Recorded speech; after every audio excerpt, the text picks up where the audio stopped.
नमस्कार। कोभिड-19 को दैनिक अपडेट लिएर स्वास्थ्य तथा जनसङ्ख्या मन्त्रालयको तर्फबाट उपस्थित छु। मेरो साथमा हुनुहुन्छ दिनेश श्रेष्ठ, जसले साङ्केतिक भाषामा मलाई सहयोग गरिराख्नु भएको छ यो प्रसारणमा। आज जेठ 21 गते पहिलो अपडेट मैले प्रयोगशालाको परीक्षणहरूबाट गराउन चाहन्छु। हामीले दुईवटा विधिबाट परीक्षणहरू गरिरहेका छौँ। पीसीआर विधिबाट गरिएको परीक्षणहरूको आजसम्मको कुल सङ्ख्या 80,267 पुगेको छ। त्यसैगरी आरडीटी विधिबाट गरिएको परीक्षणको सङ्ख्या 1,20,379 पुगेको छ। गत 24 घण्टामा पछिल्लो अपडेट अनुसार पीसीआर विधिबाट गरिएका परीक्षणहरूको कुल सङ्ख्या 4,924 रहेको छ। त्यसैगरी आरडीटी विधिबाट गरिएका परीक्षणहरूको जम्मा सङ्ख्या पछिल्लो 24 घण्टामा 4,034 वटा छन्। प्रादेशिक विवरण दिन चाहन्छु। आरडीटी परीक्षणबाट गरिएका कुल परीक्षणको सङ्ख्या आजसम्म प्रदेश नम्बर 1 मा 12,642, प्रदेश नम्बर 2 मा 7,331, त्यसैगरी बागमती प्रदेशमा 25,933, गण्डकी प्रदेशमा 9,151, प्रदेश नम्बर 5 मा 26,744, त्यसैगरी कर्णाली प्रदेशमा 14,845 र सुदूरपश्चिम प्रदेशमा 23,733 गरी कुल 1,20,379 वटा आरडीटी विधिबाट गरिएका परीक्षणहरू सम्पन्न भएका छन्। क्वारेन्टाइनमा रहेका व्यक्तिहरूको विवरण दिन चाहन्छु। आज प्रदेश नम्बर 1 मा 3,800 जना, त्यसैगरी प्रदेश नम्बर 2 मा 22,702, बागमती प्रदेशमा 3,227, गण्डकी प्रदेशमा 4,470, त्यसैगरी प्रदेश नम्बर 5 मा 41,683, कर्णाली प्रदेशमा 30,166 र सुदूरपश्चिम प्रदेशमा 49,820 जना गरी कुल 1,55,868 जना व्यक्तिहरू क्वारेन्टाइनमा रहनु भएको छ। क्वारेन्टाइनमा रहेका व्यक्तिहरू विभिन्न स्थानीय तहका, प्रदेश तहका र सङ्घीय तहका क्वारेन्टाइनहरूमा रहनु भएको छ।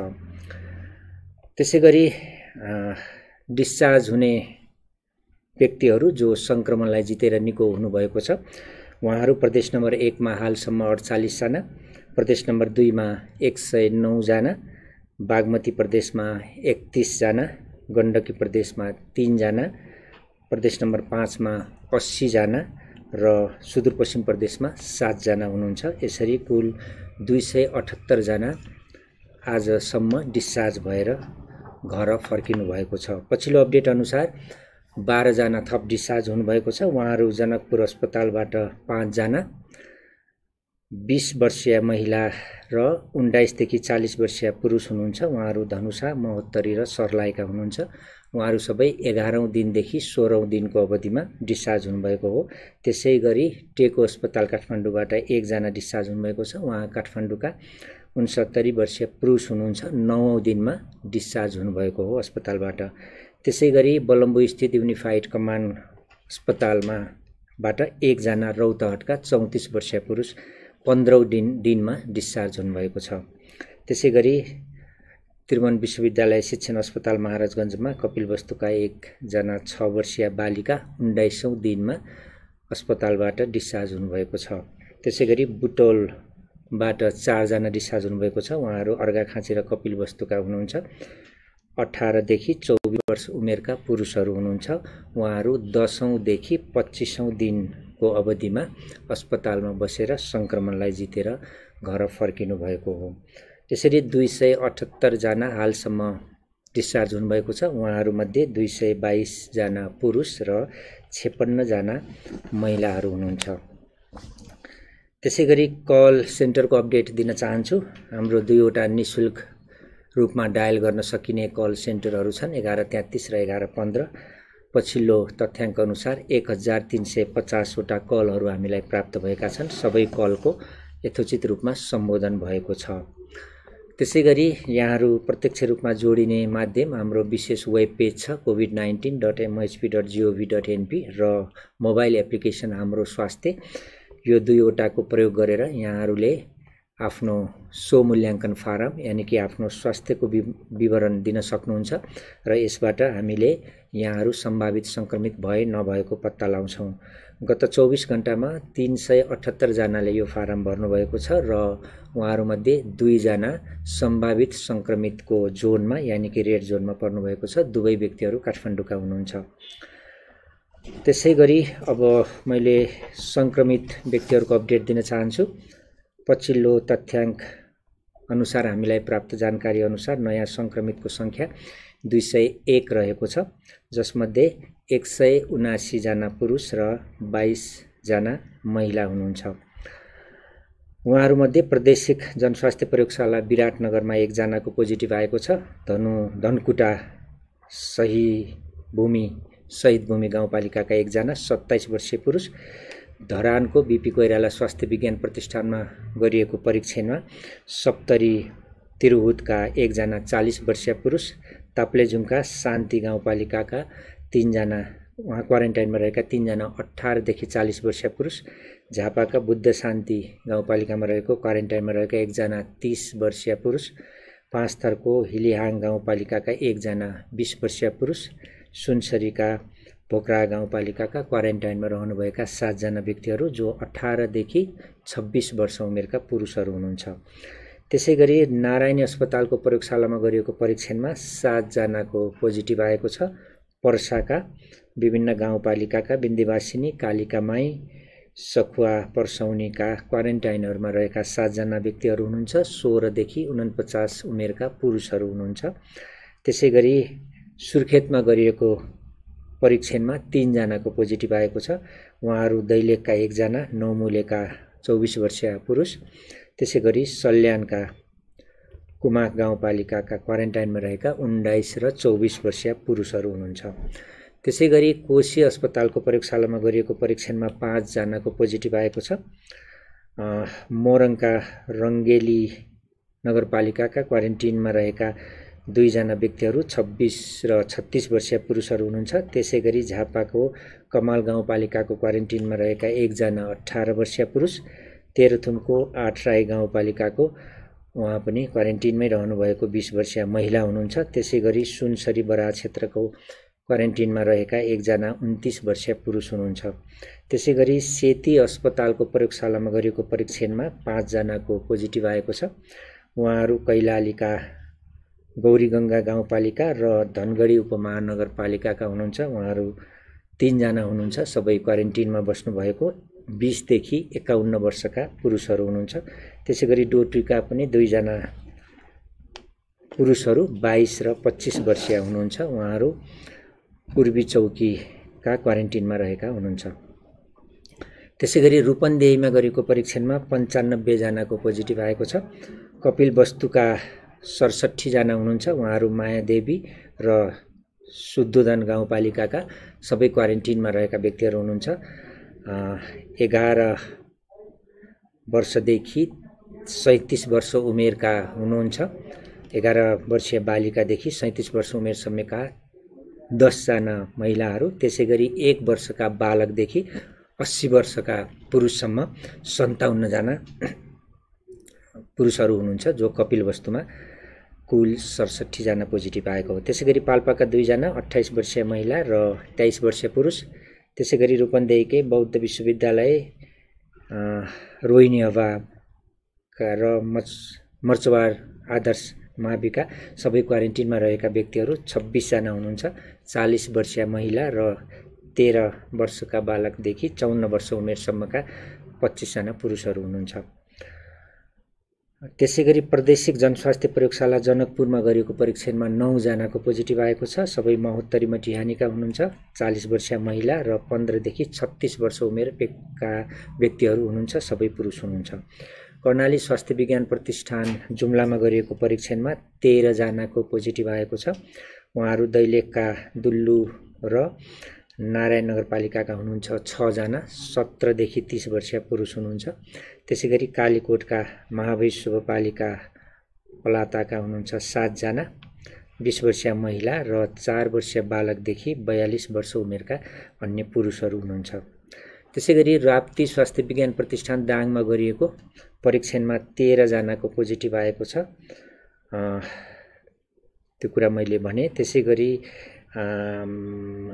दाङ राप्ती स्वास्थ्य विज्ञान प्रतिष्ठानमा गरिएकोमा 8 जनाको पोजिटिभ आएको छ। उहाँहरू दाङका बगलाचुली र राजपुर गाउँपालिकाका हुनुहुन्छ 5 जना, जसमध्ये 9 र 27 वर्षीय 2 जना महिला हुनुहुन्छ र अन्य 17 देखि 22 वर्ष उमेरका 3 जना पुरुषहरू हुनुहुन्छ। त्यसैगरी दाङमै गरिएको परीक्षणमा प्युठान मन्दावीका 2 जनाको पनि पोजिटिभ आएको छ, उहाँहरू 20 र 23 वर्षीय पुरुष हुनुहुन्छ। त्यसैगरी सल्यान कपुरकोटका 1 जना 29 वर्षीय पुरुष हुनुहुन्छ। यसरी दाङको राप्ती स्वास्थ्य विज्ञान प्रतिष्ठानमा गरिएको परीक्षणमा 8 जनाको पोजिटिभ आएको हो।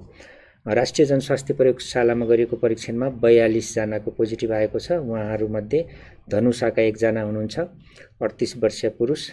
त्यसैगरी कपिलवस्तु ओडरी माविका क्वारेन्टिनमा रहेका 2 जना हुनुहुन्छ 34 र 39 वर्षीय पुरुष। त्यसैगरी काठमाडौँका मेडिकल कलेज र टोखाका गरेर 3 जना हुनुहुन्छ 21 र 27 वर्षीय महिलाहरू। त्यसैगरी नवलपरासीका पहली नन्दन र बर्दाघाट क्वारेन्टिनमा रहेका व्यक्तिहरू 8 जना हुनुहुन्छ 17 देखि 34 वर्ष उमेरका पुरुषहरू हुनुहुन्छ। त्यसैगरी रौतहटका 11 जना हुनुहुन्छ, जसमध्ये 27 वर्षीय महिला र अन्य 22 देखि 50 वर्षका पुरुषहरू हुनुहुन्छ 10 जना, उहाँहरू जनता मावि कटरिया क्वारेन्टाइनमा रहनुभएको। त्यसैगरी रूपन्देहीको मायादेवीका 1 जना 22 वर्षीय पुरुष हुनुहुन्छ। त्यसैगरी सर्लाही श्री रामविलास प्रावि बैरियाका र जनता मावि हरकटवाका क्वारेन्टिनमा रहेका व्यक्तिहरू 15 जना हुनुहुन्छ, जसमध्ये 11 वर्षीय बालिकादेखि 16 देखि 40 वर्ष उमेरका अन्य पुरुषहरू हुनुहुन्छ। अन्तिममा सिन्धुपाल्चोक इन्द्रावतीका 1 जना हुनुहुन्छ 23 वर्षीय पुरुष। यसरी कुल आज थपिएको संक्रमितको संख्या 201 रहेको छ र हालसम्मको कुल संक्रमितको संख्या 2300 पुगेको छ, जसमध्ये पुरुषहरू 2130 जना र महिलाहरू 170 जना हुनुहुन्छ। र जिल्लाहरू थप भएका छन्, तेह्रथुम, 5 ताप्लेजुङ र 5 थर। यसरी कुल संक्रमित हुने जिल्लाको संख्या पनि 64 पुगेको छ। एउटा फेरि दुःखद समाचार छ। दोलखाका 76 वर्षीय पुरुष जो गत जेठको 13 गते काठमाडौँ मेडिकल कलेज सिनामङ्गलमा उपचारको लागि भर्ना हुनुभएको थियो। उहाँलाई हेमोरेजिक स्ट्रोक भएको थियो, उहाँको अपरेसन भएको थियो र 15 गते स्वाबको परीक्षण पश्चात पोजिटिभ आएपछि उहाँ थप उपचारको लागि त्रिभुवन विश्वविद्यालय टिचिङ अस्पतालमा उहाँलाई सिफ्ट गरिएको थियो। उहाँ आइसियुमा उपचारको लागि हुनुहुन्थ्यो। उहाँको आज निधन भएको छ। यसरी यो कोभिड-19 पोजिटिभ भएका व्यक्तिहरू जसको निधन भएको छ, हालसम्मको कुल संख्या 9 पुगेको छ। हामी मृत आत्माको चिर शान्तिको कामना गर्छौं र शोकाकुल परिवारलाई समवेदना व्यक्त गर्छौं स्वास्थ्य तथा जनसङ्ख्या मन्त्रालयको तर्फबाट। र सबैलाई फेरि पनि सचेत रहन आग्रह पनि गर्छौं। सबैले सबैको सहयोग गरेर सद्भाव कायम राख्न पनि आग्रह गर्छौं। अन्तिममा मैले एउटा सानो अनुरोध ल्याएको छु। यो विभिन्न स्थानहरूमा तरकारीहरू, फलेका तरकारीहरू, फालिएका कुराहरू, गाडिएका कुराहरू, तरकारीबाट रोग सर्ने भनेर भ्रमहरू फैलिएको र यसरी रोग सर्छ भनेर एक ठाउँबाट अर्को ठाउँमा जाने तरकारीहरूलाई फाल्ने, डिस्पोज गर्ने काम गरिएको छ। त्यस सम्बन्धमा हामीले योभन्दा अगाडि पनि यहाँहरूलाई भनेका थियौं। यो खाना र खानाको प्याकेटहरू, तरकारीहरू, फलफुलहरूबाट यो कोभिड-19 को भाइरस सरेको प्रमाण छैन। अहिलेसम्म सरेको कसैलाई पनि थाहा भएको छैन। यो त बरु श्वास प्रश्वासबाट सर्छ। रोगीले, संक्रमित व्यक्तिले हाछ्यौं गर्दा, खोक्दा, बोल्दा थुक्का छिटाहरू अन्य व्यक्तिमा पर्न जान्छ, सतहमा पर्न जान्छ र त्यो सतहबाट र अन्य व्यक्तिको नाकमुखमा पर्दा त्यसरी सर्ने हो। यो श्वास प्रश्वासबाट सर्ने भाइरस भएको हुनाले हामीले सुरक्षाका उपायहरू अपनाएर व्यक्तिगत सरसफाइमा ध्यान दियौँ भने यो रोग सर्न कम हुन्छ। त्यसले गर्दाखेरि यो तरकारी र फलफुलहरू नष्ट गर्नु हुँदैन, नष्ट नगर्न पनि हामीले अनुरोध गर्छौँ। यो त खानुपर्ने चिज हो, जसले गर्दा अहिले इम्युनिटी पावरको कुरा छ, भिटामिनहरू मिनरल्सहरू पाउँछ त्यसमा। त्यसले गर्दाखेरि यो आफ्नै स्वदेशमा उत्पादन भएका वा बाहिरबाट आएका फलफुल तरकारीहरू पनि खानलाई यो कोभिड-19 को तर्फबाट केही समस्या छैन। तर पनि अब 2-3टा कुराहरू यो हामीले आयात बिन्दुमा कसरी सुरक्षित तवरले सामानहरू भित्र्याउने भनेर निर्देशिका जारी गरेका छौँ। म सबैलाई जानकारी पनि गराउन चाहन्छु कि यो निर्देशनाको पालना भएको छ। विभिन्न आयात बिन्दुहरूमा त्यसरी नै भेहिकलहरूलाई जो सवारी साधनहरूमा यो सामानहरू आउँछ तिनीहरूलाई निसंक्रमण गरिन्छ। यसको प्याकेटहरूलाई विशेष ख्याल गरिन्छ र यो ह्यान्डल गर्ने व्यक्तिहरूले पनि सुरक्षाका सामग्रीहरू अपनाउनुहुन्छ।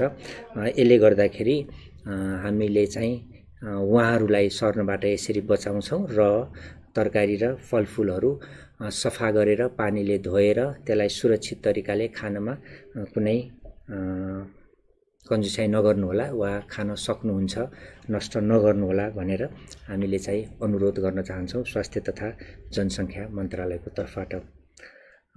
यति भन्दै म आजको अपडेट यहीँ अन्त्य गर्छु। नमस्कार।